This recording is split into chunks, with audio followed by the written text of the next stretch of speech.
Good morning dear students, welcome to Shreshtha digital class. मैं कौशल कुमार आप लोगों को मैं आज 8th क्लास का subject first chapter rational number पढ़ाने जा रहा हूं। तो आप लोग पहले भी पढ़ चुके हैं इस नंबर के बारे में 7th क्लास में, लेकिन मैं थोड़ा सा पीछे से रिवैप करा देता हूं, उसके बाद आगे बढ़ते हैं।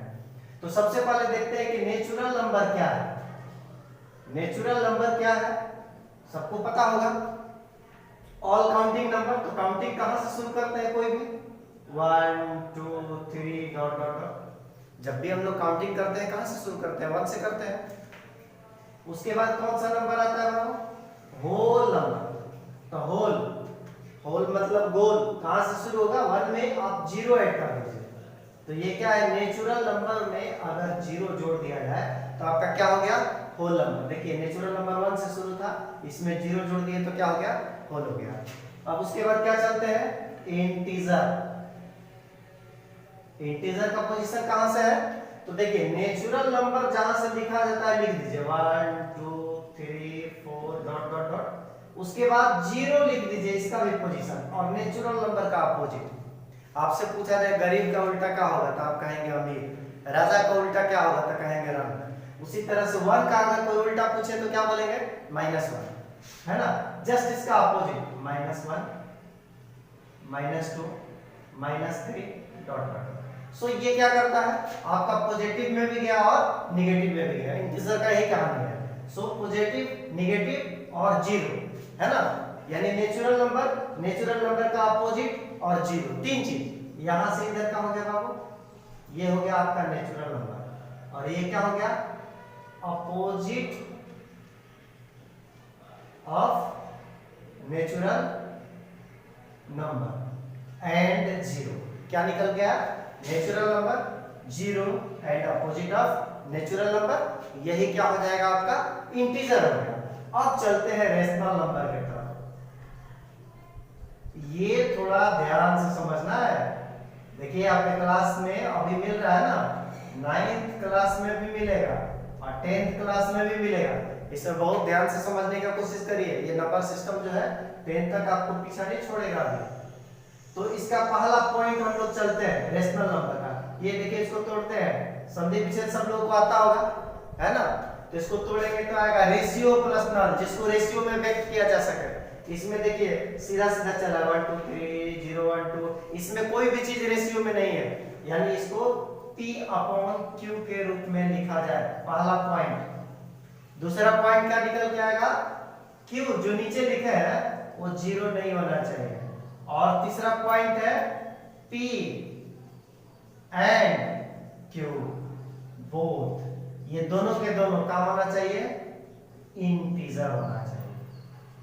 अब मेरी बात को बड़ी ध्यान से आप लोग समझने का कोशिश करिए, फिर मजा आएगा। हम लोग पढ़ते हैं एकदम आराम से पढ़ते हैं। देखिए क्या कर रहा है कि P/Q के फॉर्मेट में और Q नॉट इक्वल टू 0। इसका मतलब पहला चीज क्लियर हो गया बाबू, डिनोमिनेटर कभी भी 0 नहीं हो सकता है।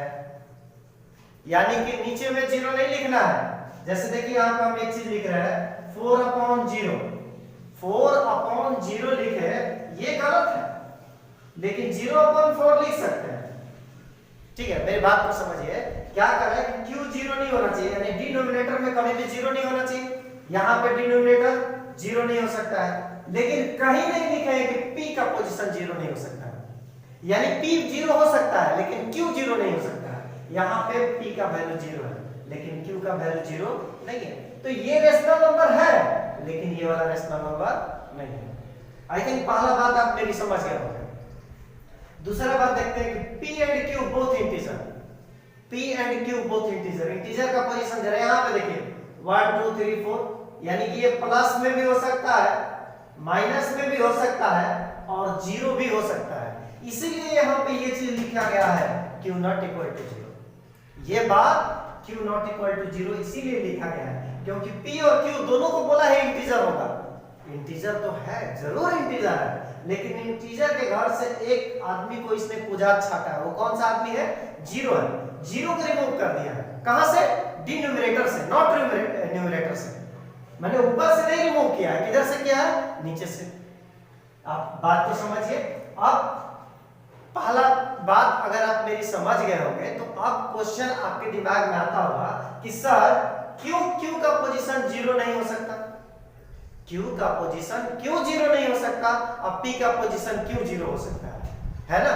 तो जरा ध्यान से समझिए, पी का पोजीशन अगर जीरो हुआ तो कोई फर्क नहीं पड़ता है। अब जैसे 0/4 आपका आंसर आ जाएगा जीरो, लेकिन यही 4/0 जब करेंगे तो आपका आंसर आ जाएगा अनडिफाइंड। अनडिफाइंड यानी अपरिभाषित। आप किस चीज को परिभाषित नहीं कर सकते हैं? भूत को, प्रेत को, है ना। आप कभी देखे नहीं लाइफ में, आप किसी की कहे सुनाई बातों को समझते। तो वही चीज है, आप जब डिनोमिनेटर में जीरो रखिएगा यानी किसी संख्या में जब जीरो से आप भाग देंगे तो रिजल्ट क्या आ जाएगा? अनडिफाइंड। लेकिन किसी संख्या यानी जीरो में किसी संख्या से भाग देंगे तो रिजल्ट क्या आ जाएगा? जीरो। इसीलिए कहा गया है यहाँ पे कि डिनोमिनेटर का पोजीशन क्या होगा? जीरो नहीं होगा।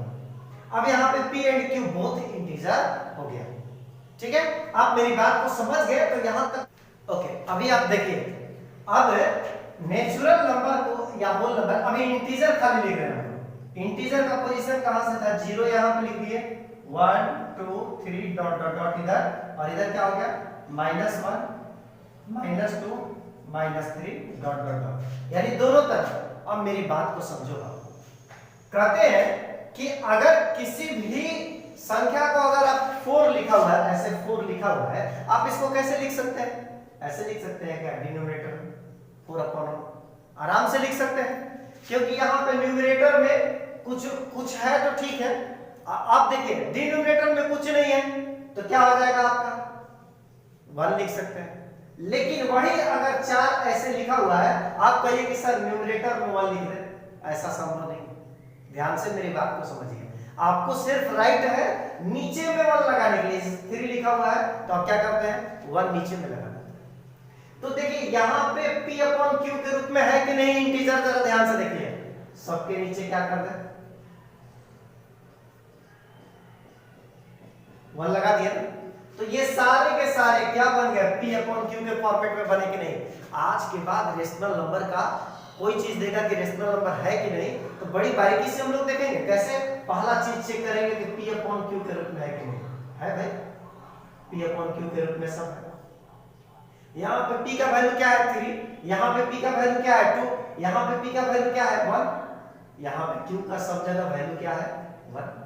बात को समझिए, यहाँ पे ऊपर वाला जो न्यूमरेटर हो गया वो सब क्या हो गया? p का वैल्यू, और डिनोमिनेटर में जो 1 हो गया सब क्या हो गया? q का वैल्यू। यहाँ पे देखिए 0/1 भी लिखा है तो p का वैल्यू 0 और q का वैल्यू क्या हो गया? 1। इसका मतलब ये भी क्या है? आपका रेशनल नंबर है, ठीक है। अब जरा बात को समझिए कि p/q, अभी हम लोग p/q के फॉर्मेट में देख लिए q नॉट इक्वल टू 0। तो यहाँ पे आप बताइए क्या किसी डिनोमिनेटर में हम 0 लगाए हैं? नहीं लगाए। पहला कंडीशन p/q का भी खत्म, दूसरा कंडीशन q का भी खत्म कि 0 नहीं होना चाहिए। तीसरा कंडीशन क्या था बाबू? p और q दोनों इंटीजर होना चाहिए।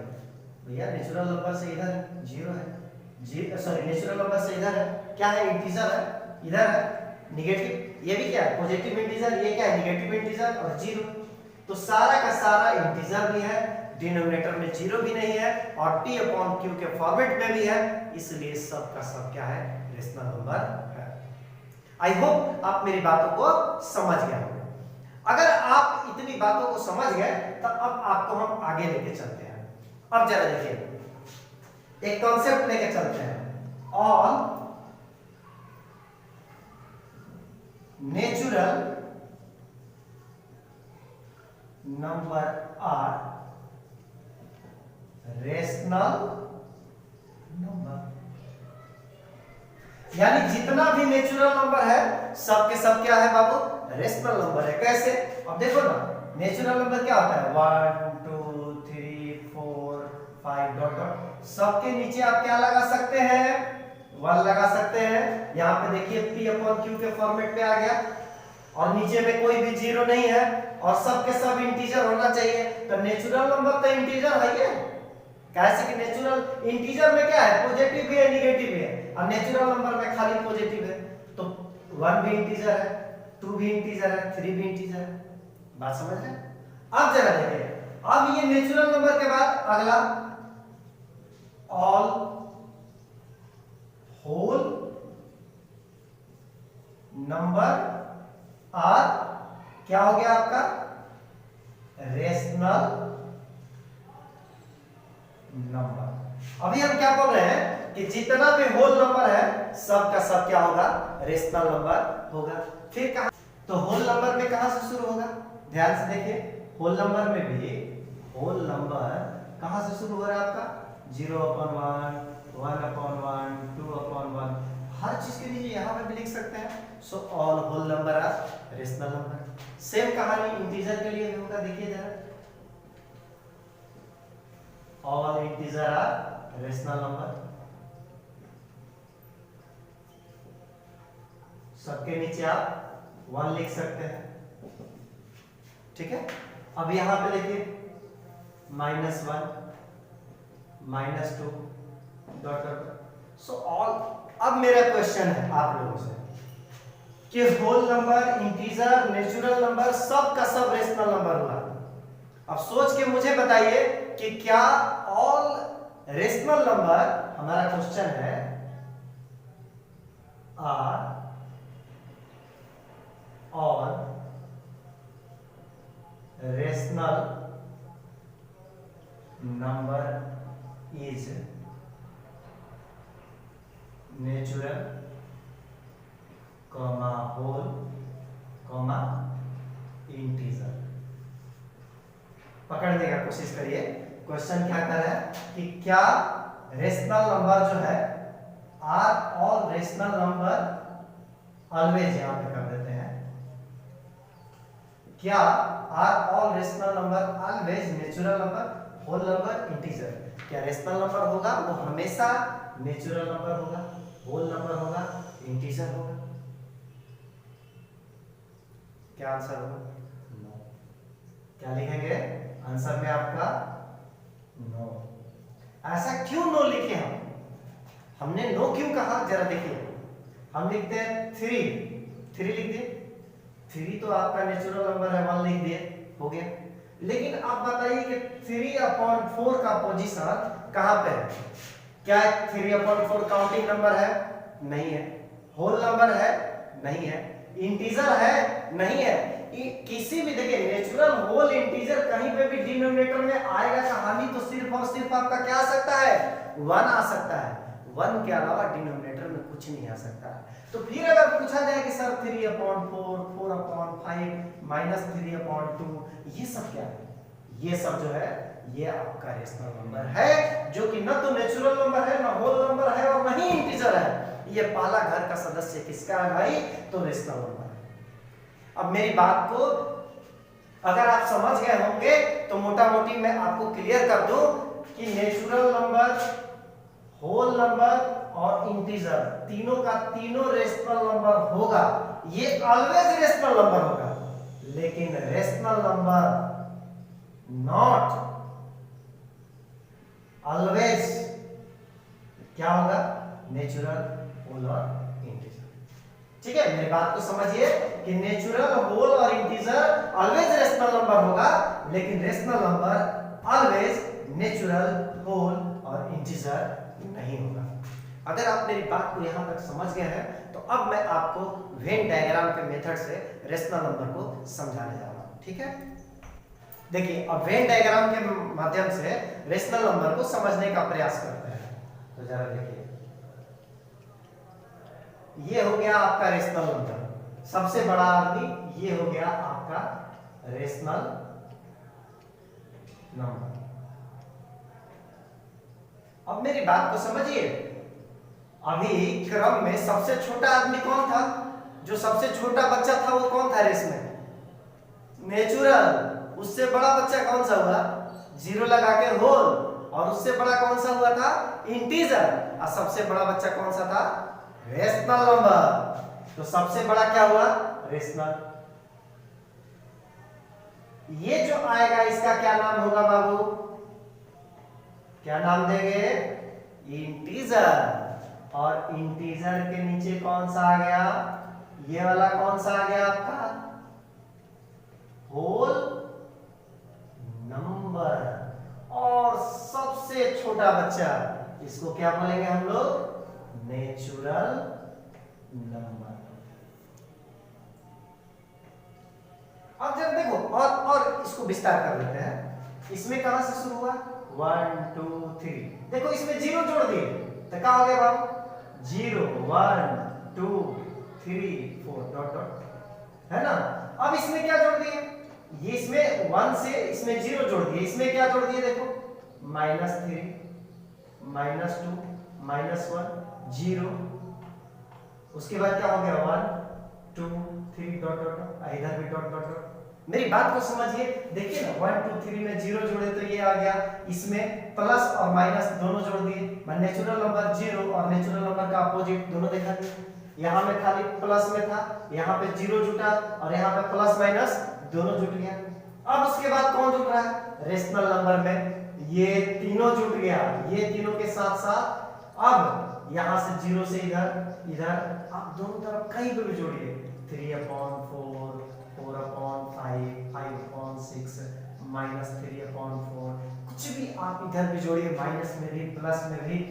तो आप क्या निष्कर्ष निकाले कि रेशनल नंबर के 3 पार्ट हो सकते हैं। रेशनल नंबर को 3 भाग में डिवाइड कर सकते हैं, इंटीजर, होल नंबर और नेचुरल नंबर। आई होप आप लोग रेशनल नंबर को बहुत बढ़िया से समझ चुके होंगे। आप लोगों के सिलेबस में इतना ही रेशनल नंबर के बारे में पढ़ना है। यदि आप और भी ज्यादा जानना चाहते हैं तो मुझे कमेंट करें कि सर और भी बताइए। आप अपनी जिज्ञासा को मेरे सामने रखिए, हम और भी चीज को आगे लाएं।